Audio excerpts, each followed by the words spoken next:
What's going on, guys? Today we are going to be looking at all of the team of the seasons. We're going to be doing this probably either every other week or maybe every week, depending on how many the women's league, the actual major league, and then obviously the mixed league. It depends on how many of them we get each week. I believe the first mixed league is not finishing until Wednesday, so we should get a new batch then. Obviously the Bundesliga will be on Friday, and what I'll do is instead of starting again with all of them, I'll just either move some of the players up and down depending on what I think, and then we'll add in the others to see at the end of it the big team of the season list. So we're going to start off with the three fresh boys here. We're going to go for the under-21s, the EFL Young Player of the Seasons.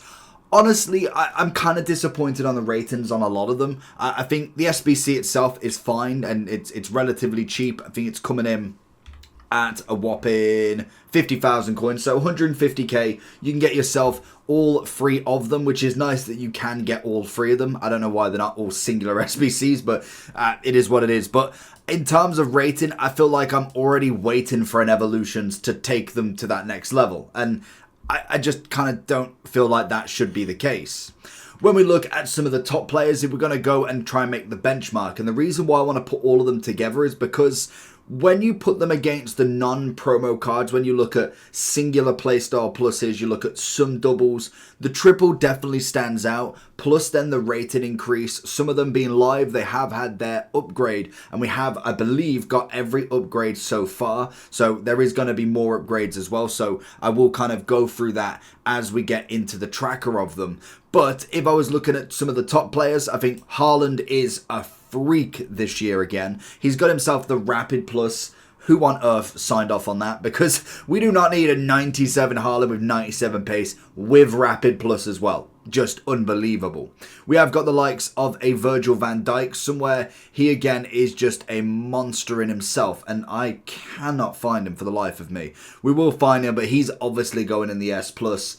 Once I do find him, actually, have we got it? We've got him here, surely. So if you're looking to improve your team, make sure you're heading over to lootbar.gg. They are the best and most reliable coin service you can find. Also with the best 24-hour manual customer service that you physically cannot find anywhere else. But before finishing on lootbar.gg, make sure you are using the code JT11, 8% off your first ever transaction, and then 5% off every time after that. Once you've gone through the payment, you'll be able to get your coins within the next 24 hours, absolutely guaranteed. Also with the code, you'll be able to get 5% more coins on every transaction. Make sure you do click the link either in the description or down in the comment section below. There we go. I realized we didn't actually add him on the first list, so he was added extra.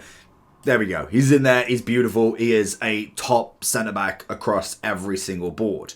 When we do look at some of the live cards as well, obviously with someone like Modric, he still needs the 4 goals. A lot of people might need the both, either one of the wins or potentially more goals. A lot of the time it's going to be the goals, if anything. As we can see with Havertz, he's managed to absolutely smash it in 3 games. They've won 3 out of their 4, which is incredible in themselves. Whereas Modric still needs the 4 goals. We've got Bruno, who still needs a win against Palace. But then we also, I believe, we do need... Do we need another? I think this was postponed, I want to say. So I think we've got another one in hand. But whether that is the case or not, we'll kind of see as we go forward. Santos is finishing off all her games. I believe when they've done this, it means all the upgrades are done, I'm pretty sure. Or they've just broke it. But she's 93 nonetheless. Again, for the 93, I don't know if they look like they've probably played them all. Tottenham still got 2 games left. Whether we see one for Romero. Unfortunately, my Loftus-Cheek, who was in my evolution, is not looking good unless they can absolutely slap these next 2 teams. Kudus, the same, needs 4 goals, which I think is doable in the next 2 games to be able to get at least 1 upgrade. Whether they beat Chelsea and then Luton is another question. Bissek looking on target. Predominantly, it is 4 goals needed. Zaha just needs 1 more goal, which is fantastic. 4 for Vasquez as well. Klaus needs... Can he not get another win, or have they already played? They may have 5th. Well, why on earth is that one gone then? Don't know why that one's gone unless they've played one prior to that. That's very weird. Rafinha still needs another win. 2 more goals in that final match if needed. St. Max still needs it. So as you can see, if we go down the list, you can see there's a lot that don't have the upgrade yet. Some that have obviously finished. I believe the Women's League, by the looks of it, might have actually all been done and all squared off. And yeah, you can kind of see there. So whether that's a thing or not, we will see. But there is still a lot to go in that ranking. So already, when we're looking at the Prem, I think there's pretty standards across the board. I think for me, when I'm kind of looking at them, I'm thinking, who is the top of the top? I think Foden's definitely up there. Rice has got to be up there. Same as Rodri. I think they are incredible. Saka and Salah are incredible. Same as Son. And it's hard not to go with a lot of these being in the S+, because it should be a category that's very much in the elite level, but most definitely there's a lot that do stick into this, and they just really are that good. Bruno, I'd go down one. I'd go Saliba. I really like him. I've seen a lot of negativity from him, to be honest, with people online, and I don't know. I think he's absolutely brilliant still. When we look across the Prem team itself, there's not really too many bad cards. Like, you've obviously got the lower cards, the Watkins, the McAllisters. Like, they're not awful, but they're definitely not in the category of the Van Dijks, the Rodris, the Rices. Like that just isn't going to be the case. But where I do think with like the Watkins, he's kind of still up there just purely on absolute stats. And most definitely is very cheap for that as well. And you've got to draw the line between what's a very good card and what's just a cheap good card. Because a lot of people see that with like someone like Shaw. Yes, for 150,000, phenomenal card. But in comparison to the top tier, like, would you take her over a Haaland? Would you take her over a Son? Probably not. So if we keep going, we got Douglas Luiz. I thought he was a decent centre mid, to be honest. I think he definitely, as a free objective, is not awful. McAllister, I'd go there. Alvarez, to be honest, I really didn't like him. If I'm going to be brutal with him and try and be as non-biased with Prem, especially, to just put everybody in the top category, I just really didn't like him. I didn't think he was that good. Watkins, I would actually go in the S. Palmer,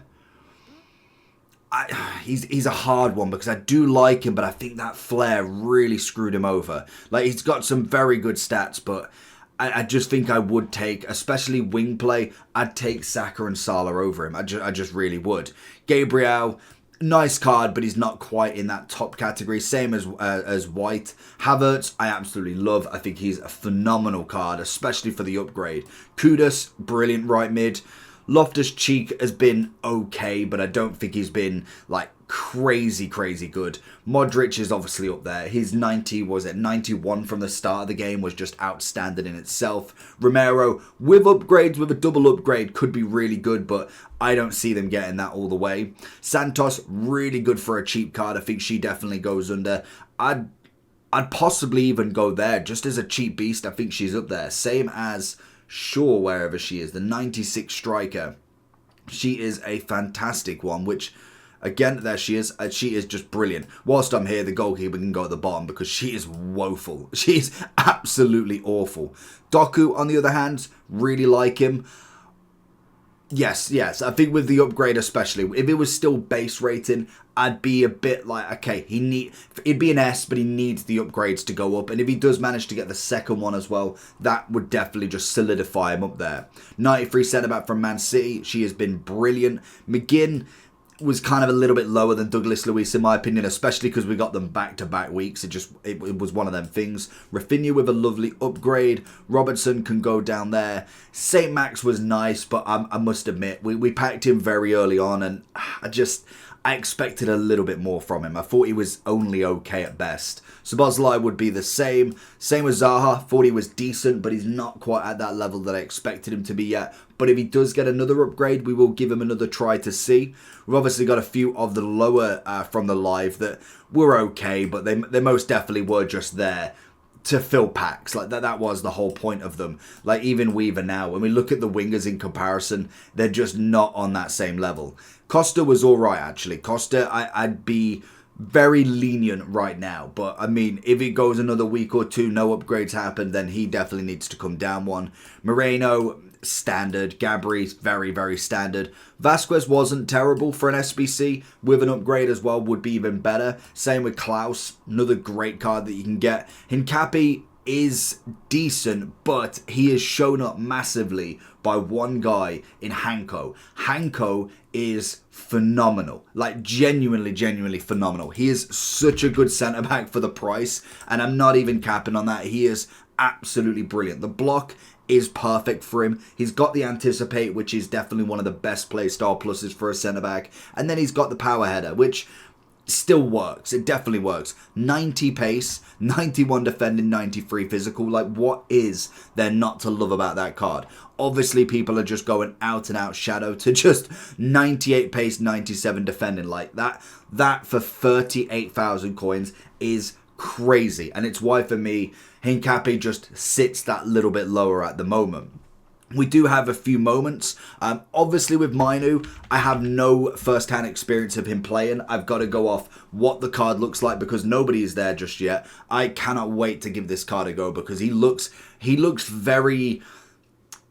what is it? Balanced across all stats. Like a lot of cards, I'm not going to say that he's the only one that looks like that, but finesse shot, good shooting. He's got the bruiser for a bit of defending, and then he's got the long ball pass for a bit of midfield. At least he hits all areas, 90 on the pace. He looks like a phenomenal card. I don't know if I could quite go S+ off the looks because the centre mids that we've got are going to be absolutely crazy by the time we get there.